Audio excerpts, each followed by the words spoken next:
si Daniza Lopez, hatid sa inyo ang mga pinakamainit na balita sa bansa. Dito lamang yan sa News Force. Sa ulo ng mga balita, NBI dinepensahan na hindi pangaharas ang sinampang kaso laban kay VP Sara. Panregalo ngayong Valentine's, patok sa Dangwa. Apollo Kibuloy balik City Jail na matapos isugod sa ospital. Ilang mga OFW dismayado sa matagal na delivery ng Balikbayan Box. Gabriela Porteles mariing kinundena ang viral na karasang dinanas ng isang babaeng DJ. Mega City sa lalawigan ng Quezon, planong ipatupad upang mabawasan ang overcrowding sa NCR. Patas at pantay na balita, komprehensibong ulat para sa pulso ng masa. Ito ang News Force. No one is above the law. Ito ang iginiit ng National Bureau of Investigation o NBI kaugnay na alegasyong panghaharas umano ang pagsasampa ng kaso laban sa Vice Presidente. Para sa detalye, narito si Francis Riodique. Dinepensahan ng National Bureau of Investigation o NBI ang inihain nitong kaso laban kay Vice President Sara Duterte. Ayon kay NBI Director Jaime Santiago, hindi nito indikasyon ang panghaharas sa bise. Aniya kung sino man ang lumabag sa batas ay kailangang panagutin. Ang pahayag na ito ay matapos ang sinabi ni dating presidential spokesperson Salvador Panelo na harassment umano ang aksyong ito ng NBI. Paglilinaw ni Santiago, nirerespeto naman niya si VP Sara. Pero aniya, ang pagsasampa ng kaso ay hindi dahil bilang siya ang vice-presidente, kundi dahil gumawa umano siya ng krimen. Kasong inciting to sedition at grave threat ang sinampang kaso ng NBI laban kay VP Sara. Kaugnay ito ng umano'y pagbabanta ni VP Sara sa buhay ni Pangulong Ferdinand Marcos Jr., First Lady Liza Araneta Marcos at House Speaker Martin Romualdez. Depensa naman ni Duterte, kanya lamang iginiit ang banta sa kanyang seguridad. Mali umano naging interpretasyon dito. Samantala isa ito sa 7 nakasaad sa impeachment complaint laban kay VP Sara. Sa kasalukuyan wala pang update kung magsasagawa ba ng special session para sa naturang impeachment. Kaya naman ang pinakamaagang petsa para isagawa ang impeachment trial ay June 2 na panahong pagbabalik session ng Senado. Francis Riodique, nag-uulat para sa Golden Nation Network. At dahil araw nga po ng mga puso ay pinapaalalahanan din ng publiko, lalo na ang mga single, na bantayan ang inyong mga puso at huwag pabihag kaagad dahil talamak ngayon ang love scam. Panoorin. Sa pagdiriwang ngayon ng Valentine's Day o Araw ng Mga Puso, ay mayroon ding ilan na papang-abuso sa selebrasyon na ito. Kaya't mahigpit na binabantayan ng Philippine National Police Anti-Cybercrime Group o PNP-ACG ang mga kaso ng love scam. Ayon sa PNP-ACG, ang love scam ay nangyayari kadalasan sa social media kung saan paiibigin ng scammer ang isang biktima at magpapadala umano ito ng package na siyang dapat munang bayaran. Dagdag pa nito, madalas na nagpapakilala ang mga scammer bilang retiradong sundalo. Sa tala ay nasa 72 kaso na ng love scam ang naiulat ng PNP-ACG, kung saan 600,000 piso naman ang kabuuang halaga na nakulimbat ng mga scammer mula sa biktima. Payo ng ahensya, sakaling mayroong makausap online na hindi pumapayag sa video calls at pakikipagkita sa personal, ay ituring na itong red flag. Hinihikayat naman ng publiko na tumawag sa numerong 1326 sakaling maranasan o may masaksihan na uri ng pangsaskam. Daniza Lopez, nag-uulat para sa Golden Nation Network. Sa kaugnay na balita, tampok ngayon ng iba't ibang panregalo, kabilang na ang karaniwang dinadagsa sa Dangwa na mga bulaklak. Makibalita kay Princess Castro. Ngayong buwan ng mga puso, dagsa na naman ang mga mamimili ng mga bulaklak dito sa Dangwa para sa kanilang mga minamahal sa buhay. Pero bukod sa mga tradisyonal na bulaklak, ating alamin kung ano pa ang mga pwedeng bilhin para sa Valentine's Day. Dahil nga nauso na ang mga aesthetic gifts, ay ilang artificial flowers na rin ang mga patok na tinda ngayon sa Maynila na nagkakahalaga ng 1,000 hanggang 1,200 pesos depende sa laki at disenyong mapipili.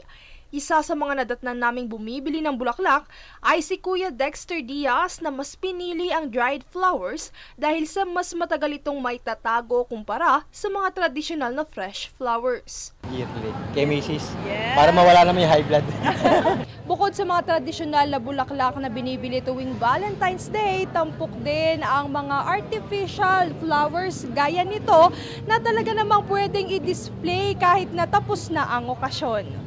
Nariyan din ang mga arranged bouquet na may tsokolate na nagkakahalaga ng 800 hanggang 1,000 pesos depende sa ayos at materyales na ipapakustomize.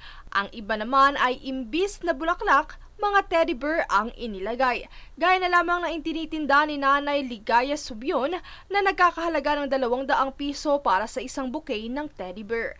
Bukod sa mga naturang bulaklak, ilan din sa mga itinitinda rito ay ang mga lobong korteng puso.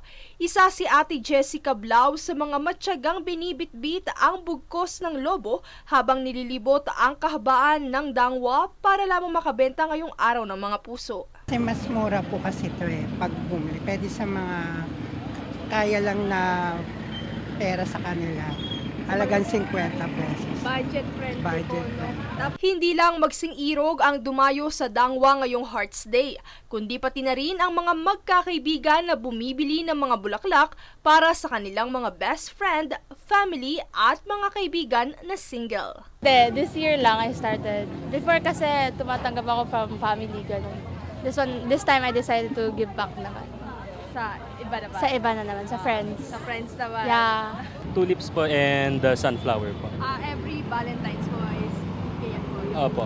And yung kakamatay lang din po kasi ng nanay. So, binilan ko po siya ng flowers. At para sa mga nais pa rin na ang mga fresh flower, ang presyo ng isang tangkay ng rosas ay mula 100 pesos hanggang 300 pesos kung nais ang rainbow rose na kulay.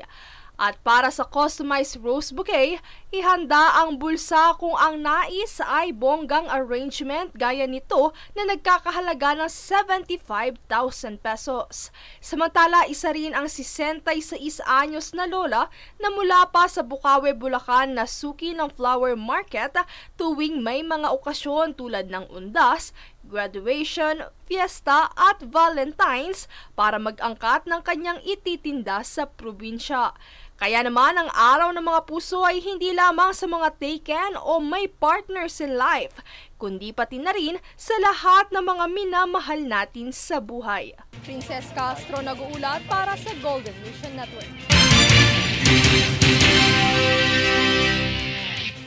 Extra special naman ang handog na ilang lungsod sa Metro Maynila para sa mga magsiirog ngayong Valentine's Day sa kasalang bayan na kanilang isinagawa ngayong araw. Princess Castro nagbabalik para sa kaganapan.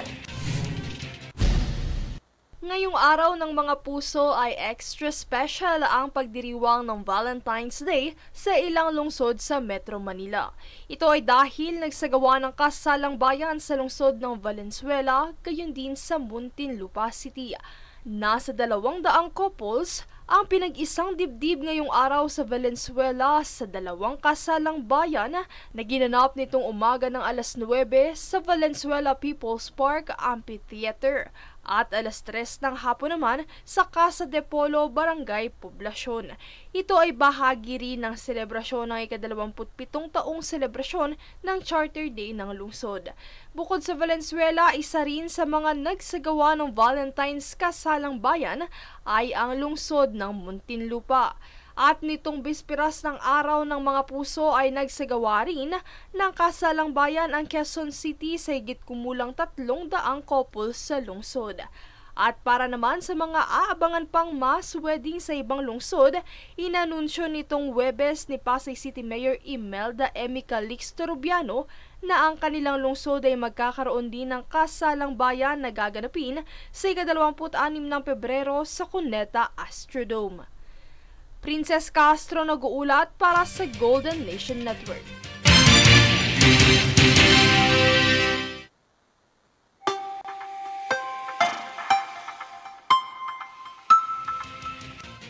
Isang pambihirang liwanag sa kalangitan ng hatid ng nasilaing full snow moon sa iba't ibang bahagi ng bansa.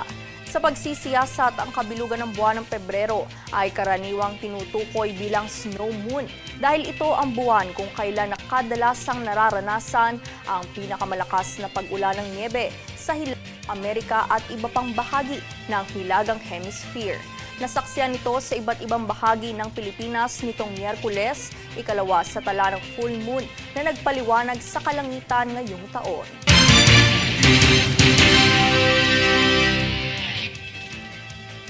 Susunod sa News Force. Benepisyo ng PhilHealth para sa heart disease patients, pinalawak. Bentahan ng pekeng government ID nahuli. Apollo Kibuloy balik City Jail na matapos isugod sa ospital. Manatiling nakatutok para sa higit pang mga balita sa pagbabalik ng News 4.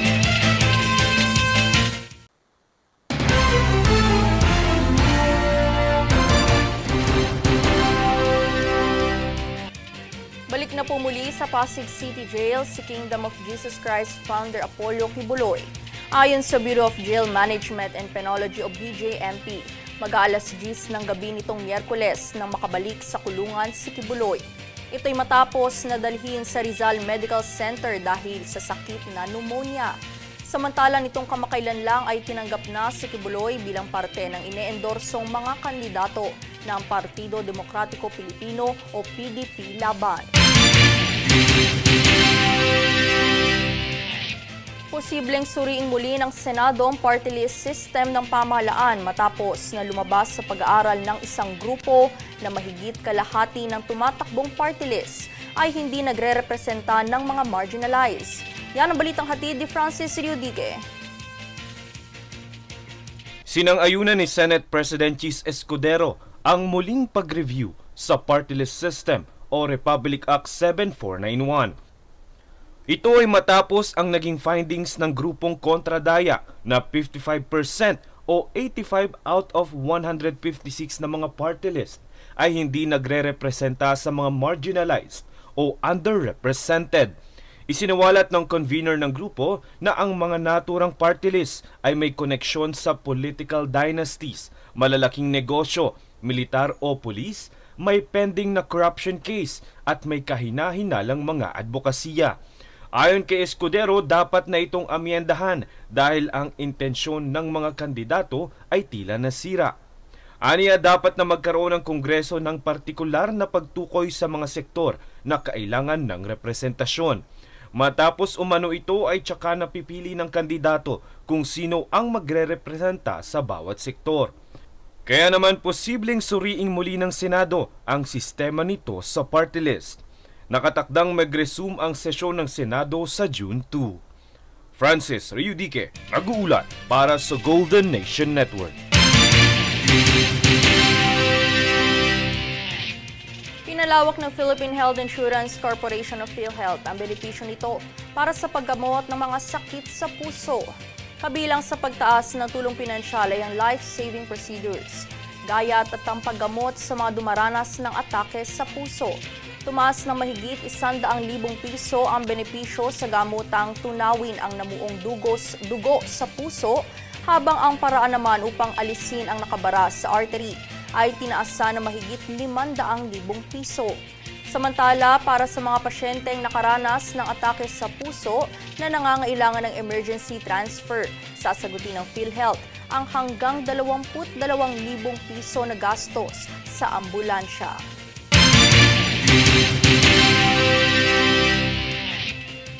Pagsugpo sa skills gap, yan ang layunin ng International Labour Organization sa Pilipinas at iba pang sakop ng ASEAN upang mapatatag ang industriya ng paggawa maging ang pagsusulong ng digital economy.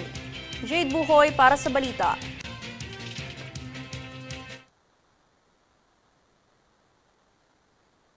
Sa pakikipag-ugnayan ng Department of Labor and Employment o DOLE sa International Labor Organization o ILO, dito'y sinulong ng ahensya ang pagsugpo sa skills gap sa kabila ng moderno at digital economic transition sa mga bansang sakop ng ASEAN. Ayon sa ahensya, kanilang isinagawa ang pagsasanay sa mga miyembro ng pamunuan sa bawat bansa, pandaigdigang organisasyon, maging ang mga katuwang sa pagpapaunlad ng ekonomiya.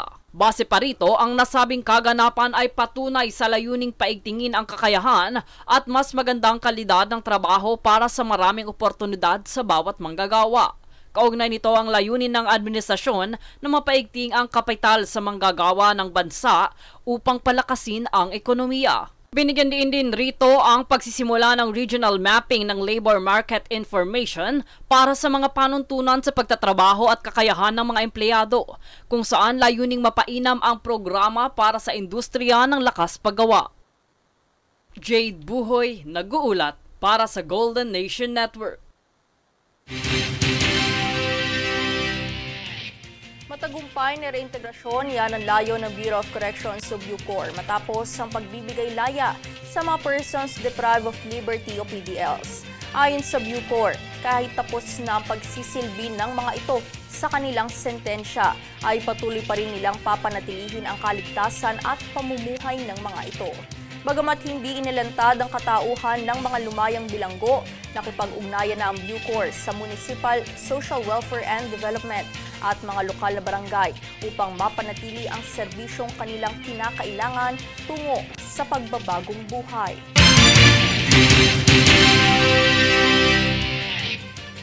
Sa kauna-unahang pagkakataon ay magbibigay ng libreng serbisyong legal ang Public Attorney's Office o PAO sa mga opisyal at tauhan ng Philippine National Police Internal Affairs Service o PNP-IAS. Sa kasunduang nilagdaan ng dalawang panig, layong depensahan ng PAO ang mga tauhan ng IAS sa mga kasong isinampa laban sa kanila, gaya ng mga kasong sibil, kriminal, administratibo at quasi-judicial na may kaugnayan sa pagtupad nila sa tungkulin, partikular na sa tanggapan ng Ombudsman.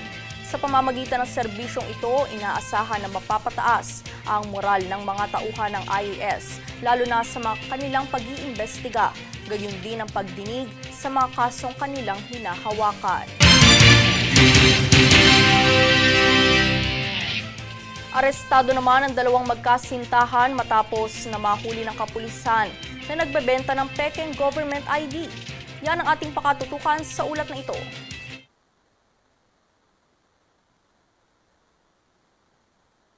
Sa isinagawang entrapment operation ng Regional Anti-Cybercrime Unit 9 sa Zamboanga City, ay huli ang ilegal na aktibidad na bentahan ng mga pekeng government ID. Arestado ng mga pulis ang dalawang individual na napag-alamang magkasintahan. Papatawan naman ng parusa at kaso ang dalawang naaresto dahil sa paglabag sa Article 172 o ang falsification by a private individual and use of falsified documents. Ito ay may kaugnayan sa Section 6 ng Batas Republika Bilang 10175 o ang Cybercrime Prevention Act 2012. Ayon sa PNP-ACG, ang aktibong operasyon ito ng mga pulis ay patunay sa dedikasyon ng ahensya na labanan ng anumang iligal na gawain sa bansa para sa katiyakan ng seguridad at kaligtasan ng publiko. Daniza Lopez, nag-uulat para sa Golden Nation Network. Ilang mga kababayan nating overseas Filipino workers o OFWs ang dismayado at nananawagan na mapabilis na ang pagpapadala ng kanilang mga na-delay na balikbayan box. Umani ng mensahe ang Department of Migrant Workers o DMW mula sa mga OFWs na nananawagang umusad ang matagal na paghahatid ng kanilang mga nawawalang balikbayan box sa kanilang pamilya. Nakikipag-ugnayan na ang departamento sa Bureau of Customs o BOC ukol dito at nangakong maibalik o maipaabot ang mga balikbayan box sa kaanak ng mga OFW sa bansa. Gayon din ang pagtulong sa mga OFWs na biktima ng balikbayan box scam.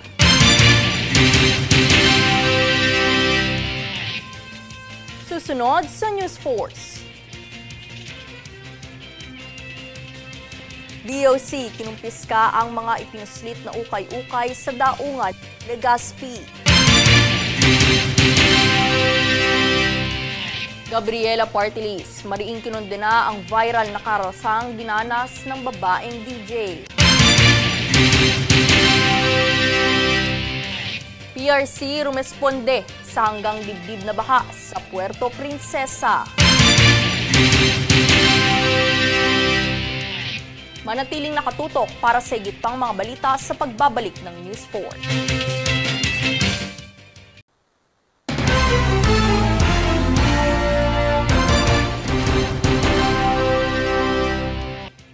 Mariing kinondena ng Gabriela Women's Party ang pisikal na pang-aabusong dinanas ng babaeng DJ na si DJ Jelly Au mula umano sa kamay ng kanyang fiancé.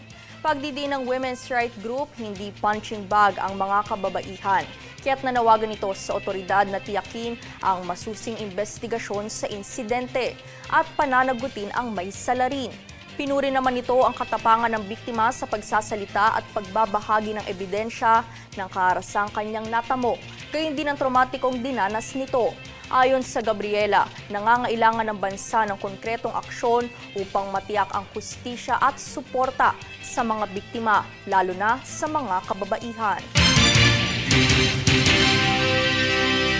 Sa ibang balita ay agad na tumugon ang Philippine Red Cross o PRC sa Barangay San Miguel, Puerto Princesa City matapos natamaan ng matinding pagulan at pagbaha ang ilang lugar dito. Ang hanggang dibdib na baha ay nilusong ng mga kawani at volunteers upang ilikas ang mga residente. Gamit nito ang mga rubber boat kung saan pati na rin ang mga hayop ay kanilang sinagip din.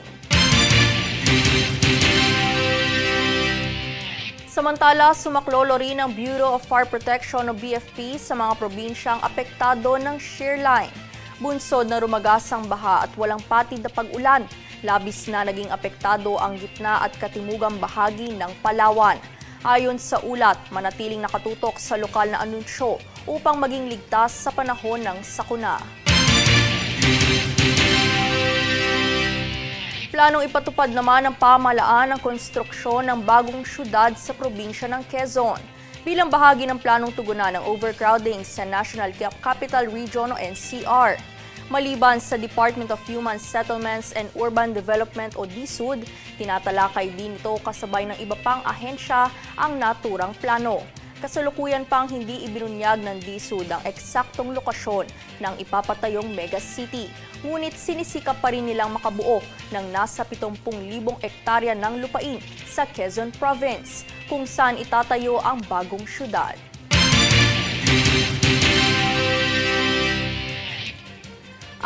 limang bundle ng mga damit mula ukay-ukay ang balak ipuslit mula Caloocan patungong iba't ibang probinsya.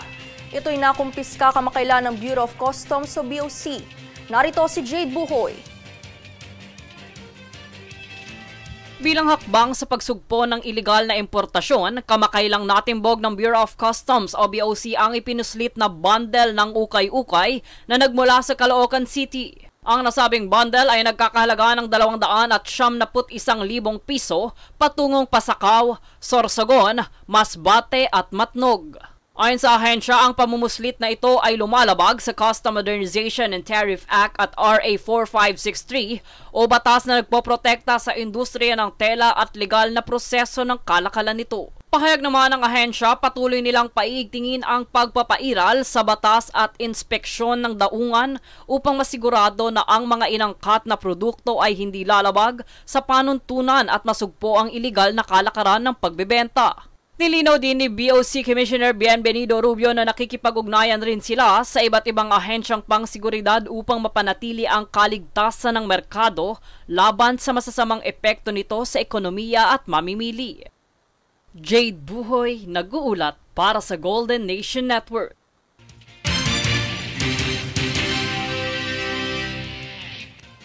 At narito ang recap ng mga nagbabagang balita ngayon. Sa ulo ng mga balita, NBI dinepensahan na hindi pangaharas ang sinampang kaso laban kay VP Sara. Panregalo ngayong Valentine's, patok sa Dangwa. Apollo Kibuloy balik City Jail na matapos isugod sa ospital. Ilang mga OFW dismayado sa matagal na delivery ng Balikbayan Box. Gabriela Porteles mariing kinundena ang viral na karasang dinanas ng isang babaeng DJ. Mega City sa lalawigan ng Quezon, planong ipatupad upang mabawasan ang overcrowding sa NCR. Patas at pantay na balita, komprehensibong ulat para sa pulso ng masa. Ito ang News Force. At yan ang pinakamainit na mga balita ngayong araw. Manatiling nakatutok sa aming mga ulat at updates sa aming Facebook page, facebook.com/Golden Nation Network. Muli maligayang araw ng mga puso mga ka-GNN. Ako po si Daniza Lopez at ito ang News Force.